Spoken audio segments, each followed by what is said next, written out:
How much muscle is too much for a swimmer? When does size actually start hurting your performance instead of helping it? That's exactly what we're going to cover today in this video. And the answer might surprise you because most swimmers are nowhere near the limit that they think they are. By the end of this video, you're going to understand the 3 factors that determine whether muscle helps or hurts your swimming, the actual threshold where size becomes a problem, and why most swimmers never hit it, and exactly how to know if you specifically are carrying too much or too little muscle for your goals. Quick intro, I'm Jake Tyson, swim and strength coach. I swam my whole life, national medals in the UK, swam Division 1 in the States, and now I swim masters for fun. I've also worked with thousands of swimmers from age groupers to masters to swimmers at the Olympic level, including guys like Chad le Clos and Max Litchfield. I've spent years trying to figure out how to get bigger and stronger without sacrificing speed. And I've seen what happens when it's done right versus when it's done wrong. Most swimmers who feel slow after gaining muscle didn't get slow because of the muscle itself. They got slow because of how they trained to build that muscle. Here are 3 ways that bad training can make you slow. First, grindy reps to failure wreck your nervous system. Many bodybuilders go all the way to failure every set to get the most muscle building stimulus, but if you've ever taken a set to actual failure before, especially on a compound lift or something like that, you know that it absolutely drains you. And this is usually going to leave you feeling like jelly in the pool. My clients and I never train to failure because you can get most of the benefits of going to failure without the downsides if you just leave a few reps in the tank. Exactly how many depends on the methods that we're using, but we never go to complete failure. It's just not necessary. Just add more sets if that's what you need to. You'll still build muscle, but you won't destroy your ability to perform in the water, which is the most important thing. Second, too much volume is going to leave you constantly fatigued. Bodybuilders can afford to do 20, 30 sets per muscle group per week because they're not trying to swim fast afterwards. But as a swimmer, that much volume is just going to crush you. It's going to kill your swim sessions. You need to find the minimum effective dose, just enough volume to stimulate growth, but not too much that you can't recover or be primed and be ready for your pool sessions. For most swimmers, that's somewhere between 10 to 20 effective sets per muscle group per week, and we're not going to absolute failure on those sets either. Depending on your training, depending on the phase you're in, depending on how much swimming you're doing, more isn't always better with the gym stuff. Third thing, no explosive training. No explosive intent in your training is just going to train slow muscle fiber. It's just going to train you to be slow. If you're just grinding through reps, focusing only on moving the weight from point A to point B very slowly, you're just teaching your body to move slowly. Even if the weight is heavy and moves slowly, your intent to move it needs to be explosive. Think about it. If you're trying to be fast in the water, we want to send a stimulus, send a message to our brain that we want to be able to move fast. That means, first of all, in our jack speed sessions, for instance, we always start our session with quick, fast stuff to prime the nervous system, wake everything up, and make sure that we're still teaching the brain that we want to be athletic, we want to be explosive, but we just want to build some muscle as well. Every rep, even the slow reps, should have the intention of speed behind it. That's what keeps your fast twitch muscle fibers engaged and your nervous system primed for power. A quick example, if you look at a bodybuilder versus an Olympic weightlifter, they might have similar amounts of muscle, but the weightlifter is going to be explosive and powerful while the bodybuilder is going to move like a bodybuilder. Both are going to have a bunch of muscle and size, but totally different quality of muscle when it comes to being athletic. That's the difference training with intention, with speed intention makes. Quick little takeaway from this section is it's not about how much muscle you have, it's about the type of muscle and how you're building that muscle so that you can make sure that all the muscle that you're building is functional when it comes to swimming fast. Now let's talk about the 4 factors that actually matter when building strength and trying to swim fast at the same time. Factor 1, muscle to strength ratios. If you're building muscle, but you're not connecting your nervous system to that muscle, you're just carrying around dead weight. Muscle without strength makes you slower. Muscle with strength is going to make you faster. That's an oversimplification, but that's basically what people need to hear. And here's a simple test to make sure that you are actually getting faster in the pool and that the muscle that you're putting on is making you faster. And all you need to think is, are you getting stronger in the gym and getting faster in the pool? If your lifts are going up, but your times aren't improving, or worse, they're getting slower, something's wrong with how you're training. Obviously, when you first start a program like our Jack Speed program, for instance, because it's a new thing to your body, There probably will be a period where your performance goes down for a little bit just while you get used to the program. But then after a few weeks or a month or two or whatever it is, then your strength and your muscle should go up at the same or a similar rate as your speed in the pool. If you're building muscle and you're not getting faster in the pool, and I don't mean in competitions, you're going to be up and down different times of the season. There's so many factors that can get in the way of that. But in training, if your training times aren't gradually getting a little bit more consistently up, you've got a problem. And usually the fix is explosive intent on your reps, even with moderate weights. You're not just trying to move the weight, you're teaching your nervous system to produce that force rapidly. That's what carries over to the pool. If you're just grinding through reps with no speed intention, you're just building show muscles and not go muscles. You want to be stronger relative to your body weight. And you want to be able to use that in a power scenario like you would in the pool. Factor 2 is recovery capacity. Here's the thing that not many people talk about. The real limit isn't necessarily how much muscle you can build. It's how much muscle can you build while still recovering and still being fresh for your swimming sessions. If your gym sessions are so intense that you're dragging yourself through practice, showing up sore, fatigued every day, unable to hit decent times in training, you've probably crossed the line. It doesn't matter if you're gaining muscle if you can't perform in the pool. And this is totally individual. Different people are going to have different experiences with this. Obviously, if you're someone with freak genetics, then you're going to be able to recover much quickly. For instance, Chad the Clo told me a story of when he was skeptical before he started working with me, because a few years before working with me, he had worked with a strength coach, and he had, just by doing normal strength training, he had put on like 10 kgs of muscle in the space of a year by accidentally, and it made him really slow, made him feel clunky. He wasn't moving properly in the water. And that's an example of someone who has crazy genetics, crazy recovery capacity. So building muscle for that kind of person is going to be very easy, but obviously in that scenario, it wasn't done in a way that actually helped the swimming. But then you're going to have people who it's much harder for them to put on muscle, and people have a less recovery capacity. There are going to be people, master swimmers, for example, job, you've got family, you've got responsibilities, you've got like this base level of stress that your body still has to deal with. If you're an elite athlete, you're spending all your day just relaxing, chilling out because you need to, because that's what is going to allow you to recover. You need like as little stress in your life as possible if you're trying to be absolutely elite. But if you've got a job, if you've got school, you've got things like that, your recovery capacity is going to be diminished. And then you've got genetics on top of that. So building muscle for someone with a lower recovery capacity or someone with a lot going on is going to be slower. Listen to your body, track both your gym and pool performance, and you're going to start getting an idea for if you're actually moving in the right direction with this. It helps to have a program such as our Jack Speed program that takes care of a lot of this and make sure that you're doing things smart in the gym. Factor 3 is hydrodynamics versus power output. Okay, yes, eventually too much muscle is going to increase drag. That's physics. More frontal surface area means more resistance through the water. But here's the thing, 95% of swimmers, probably, the power gained from muscle, if done properly, outweighs any drag created.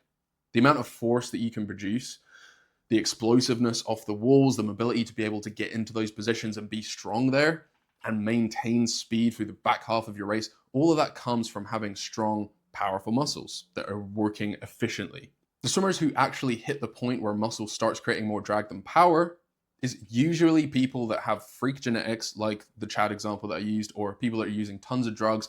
Think, the enhanced games like Magnussen. He's much slower now than he was when he was not, taking loads of drugs and stuff, because he obviously just have a crazy capacity to build muscle. And now he's just a big, chunky freak. And that makes him much slower in the pool.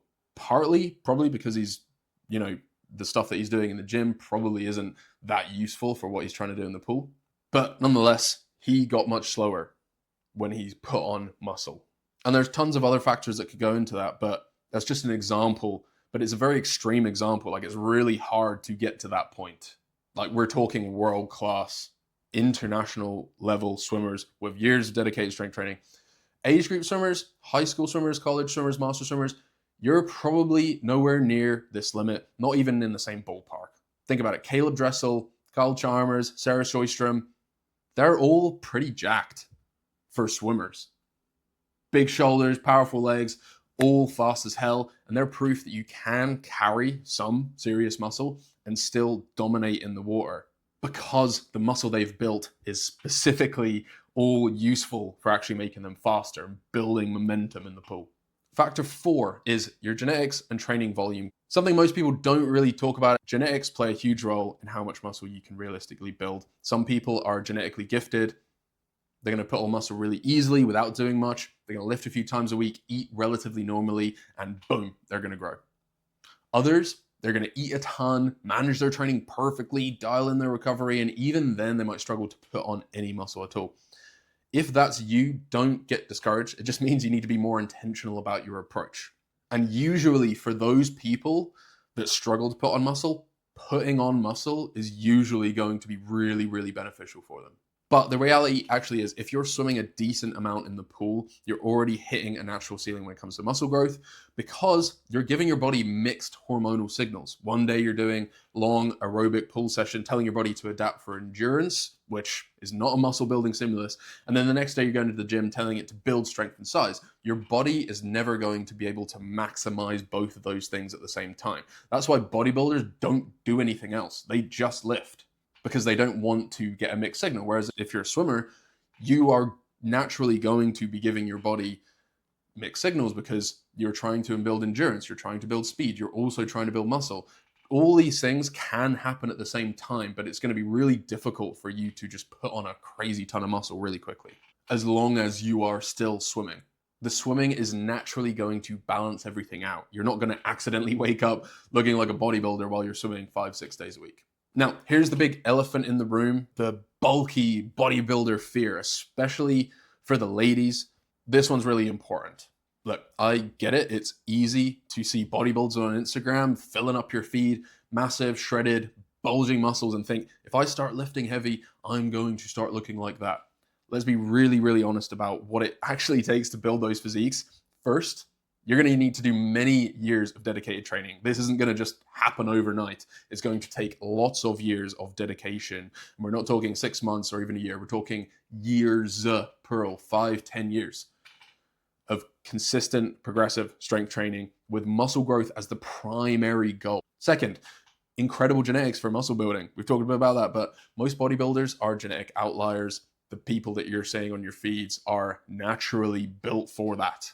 They have the perfect, muscle fiber distribution, the recovery capacity, all that stuff that makes building muscle relatively easy for them. Third, very extreme training programs. Bodybuilders are often training, every day per week, doing 20, 30 plus sets per muscle group, going to failure, eating a massive caloric surplus, making the gym their absolute priority. Fourth, let's just say it, probably doing a ton of drugs. Most of the bodybuilders that you're seeing on Instagram, on stage, in magazines, most of them are using performance-enhancing drugs and substances that are going to dramatically accelerate muscle growth beyond what's naturally possible.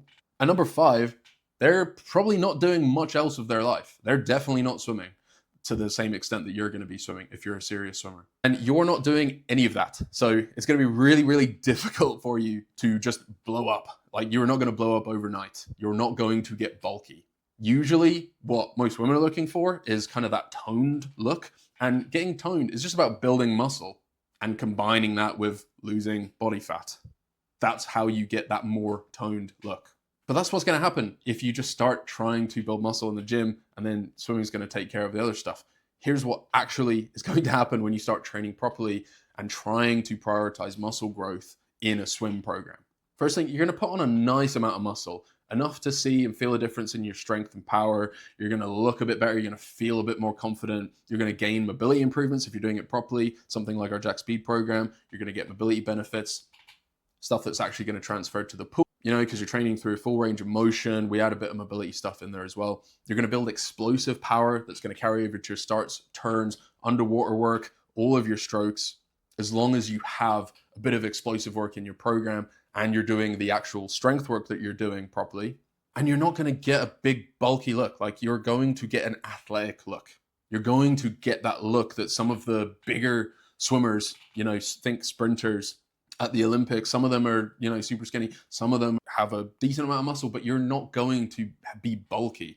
If you take, Caleb Dressel, for example, and put him next to like an average level bodybuilder, Caeleb Dressel is going to look really skinny compared to that guy. But if you actually meet Dressel in person, you're going to be like, oh, you're a big guy. You have to get out of your head the crazy like ideals and the crazy things that you're going to see online, really put out of perspective what actually looks good in real life. And what looks good in real life is powerful shoulders, defined arms, strong legs, not bulky or chunky, because you're combining your gym work with pull work, which is naturally going to balance things out. That combination is just going to keep you lean and athletic looking, while the strength is going to build the muscle in the right places, and swimming is going to make sure that you're transferring that and not letting the muscle building get out of control. Not that it would anyway. Now, here's how to know if you've actually crossed the threshold, though again, this almost never happens if you're following a proper program. But warning sign number 1, your times are getting worse despite getting stronger. This is training times or competition times over the long run. If you're hitting PRs in the gym, squats going up, bench going up, all that stuff's going up in the gym, but your pull times are getting worse over weeks and months, something's off. Usually, this doesn't mean that you have too much muscle. It just means that your training style to build muscle is wrong. You're probably doing too much volume, training too close to failure, training too often, or just not managing the fatigue properly. The muscle usually isn't the problem here. It's how you're training to build it. Warning sign number 2, you feel stiff and heavy in the water. This is a big one swimmers complain about, and usually what people get stuck into, they usually start a bodybuilding type program, they feel great for a couple of weeks, but then they start feeling stiff and they start feeling clunky and they can't actually get into the positions easily that they could before. But here's what I didn't realize, this is usually a mobility issue or a fatigue issue, not a size issue. You get stiff because you're too fatigued. Your muscles tighten up to protect you because they're trying to recover. Or the work that you're doing is not actually building mobility in the right places. You might be getting better at those lifts, but only at those lifts. Which is why in the Jack Speed program, we train full range of motion on all of our stuff. It's great for helping build muscle and stretching those muscles under some load, which is naturally going to improve your mobility. Warning sign number 3, you're constantly exhausted and sore. If you can't recover between your gym and your pull sessions, if you're always sore, you're always tired, you're dragging yourself through practice, unable to hit your times even on easy days, this means that you're exceeding your recovery capacity. It's time to dial back a bit, either the volume or the intensity in the gym, or improve your nutrition, sleep, reduce some of your pull volume maybe, because your body can only handle so much total stress. And that doesn't mean just training stress, that means life stress. So you need to find the balance that works for you. There's another thing that we use in our Jack Speed program, and all of our programs, we use an RPE so that you're going to exactly the right intensity that feels right for you on the day. Not necessarily, if you're sick, for example, and maybe it hasn't hit you yet, but you're feeling lower energy on a day, you can still get a great training session in and still feel like you're working at the right level for you on that day.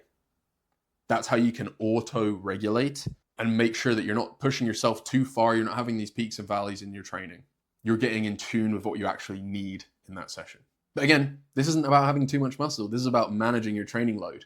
Warning sign number 4, your stroke mechanics are breaking down. This is the only one that might actually indicate you might have too much muscle in the wrong areas. If you physically can't get into good positions anymore, if your shoulders are too big, you can't get your arms overhead for the streamline. If your lats are so massive, you can't actually rotate properly. But this is going to be really, really hard to do. And it's extremely rare and only happens if you are some of these examples like, James Magnuson, probably struggling to get into a streamline because his shoulders are so blimmin' huge. And honestly, it's probably a combination of that with a lack of proper mobility work. For 99% of swimmers, you will never reach this point. You would have to actively be trying to become a bodybuilder while also swimming probably a little bit, which just doesn't work because they're kind of competing goals. But the bottom line here is if you're following a properly designed program and swimming regularly, these warning signs are probably not going to happen.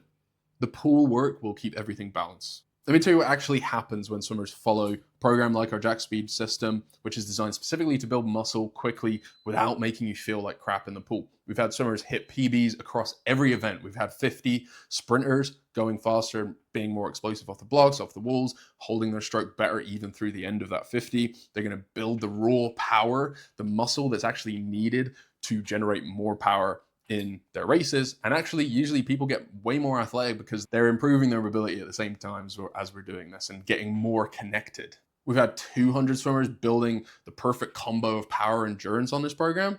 They're strong enough to hold their technique under fatigue, but powerful enough to get out fast and finish fast. We've even had 400 IMers improving across all 4 of their strokes because they have the strength for fly, they have the power on the breaststroke kick, they're able to hold positions better and for longer, and they have the muscular endurance that is a natural side effect of this program to tie it all together. But why does building muscle help all these different events? Because when you build muscle properly, it's going to increase your strength potential, it's going to increase your power output, you're going to be able to generate more force with all of your strokes. It's going to improve your endurance through, better circulation, more specific muscle endurance at specific areas. You're going to improve strength and mobility in specific ranges. That's going to allow more efficient movement in the water, stronger muscles, you're going to hold better positions, create less drag. And honestly, it's going to give you confidence. When you feel strong, when you look strong and you like how you look, when you know you've put in a bit of work, you've put in the muscle. So the final thing I'll say in this video is for 95% of swimmers watching this, you don't have too much muscle.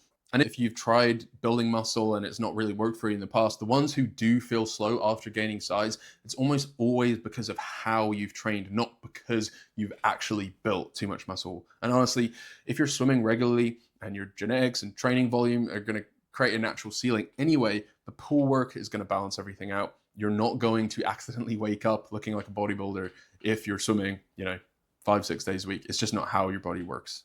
The real limit is way higher than you think.